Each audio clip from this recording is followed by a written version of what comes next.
গল্প ঠান্ডা স্পর্শ। স্নিগ্ধা বেহালার মেয়ে নিউ টাউনের একটি বহুজাতিক সংস্থায় উচ্চ পদে চাকরি করে।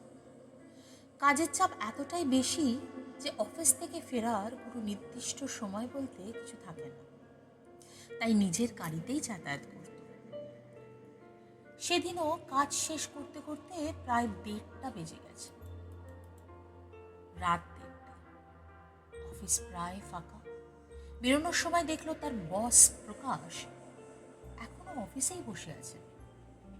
তিনি বারবার উবের বুক করার চেষ্টা করছেন, কিন্তু প্রতিবারই ড্রাইভাররা ট্রিপ বাতিল করে দিচ্ছেন। প্রকাশ থাকেন গড়িয়াহাটের ম্যান্ডেভিলা গার্ডেন।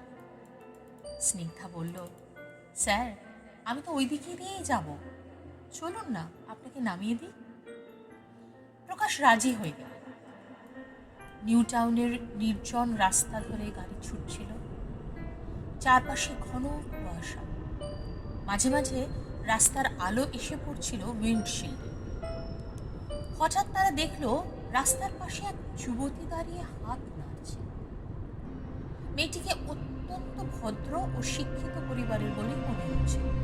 দামি পোশাক, পরিপাটি চেহারা, মুখে অদ্ভুত ক্লান্তি। স্নিগ্ধার মায়া হল, কোথায় যাবেন?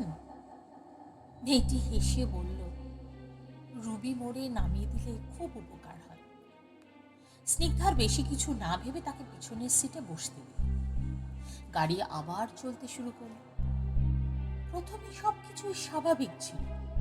মেয়েটি খুব কম কথা বলছিল, কিন্তু তার কণ্ঠস্বর অদ্ভুত মিষ্টি।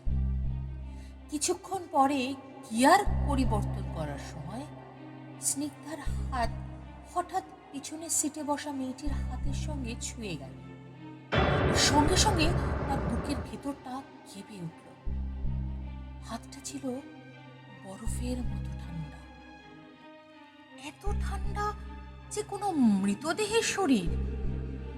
স্নিগ্ধা আর চোখে রিয়ার ভিউ মিররে তাকাল। মেয়েটি জানলার বাইরে তাকিয়ে আছে, কিন্তু তার মুখে কোনো প্রতিফলন নেই। মিররের শুধু পিছনের সিট দেখা যাচ্ছে, মেয়েটি নেই। স্নিগ্ধার হাত কাঁপতে শুরু করল। সে কিছু বলতে যাচ্ছিল, ঠিক তখনই প্রকাশ চাপা গলায় বললেন, স্নিগ্ধা, পেছনে কে বসে আছে? স্যার, আপনি দেখছেন না? প্রকাশ ফ্যাকাশে মুখে বললেন, আমি তো কাউকেই দেখতে পাচ্ছি না।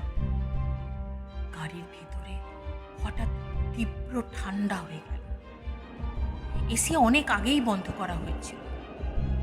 তারপর পিছন থেকে ভেসে এলো এক নারী কণ্ঠ, আমাকে কি দেখতে পাচ্ছেন না? দুজনেই ঘুরে তাকালো। মেয়েটি ঠিকই বসে আছে, কিন্তু এবার তার চোখ দুটো সম্পূর্ণ সাদা, মনি নেই, শুধু সাদা শূন্যতা। প্রকাশ চিৎকার করে স্নিগ্ধা ভয়ে ব্রেক বসে গেল। গাড়ি রাস্তার ধারে দাঁড়িয়ে গেল। কয়েক সেকেন্ড পর সাহস করে পিছনের সিটে তাকিয়ে তারা দেখল সিট ফাঁকা, কেউ নেই। শুধু একটা ভেজা মহিলাদের রুমাল পরে আছে। তারা আর এক মুহূর্ত সেখানে দাঁড়ায়। পরদিন অফিসে গিয়ে ঘটনাটা সবাইকে বললে এক প্রবীণ কর্মচারী স্তব্ধ হয়ে গেল।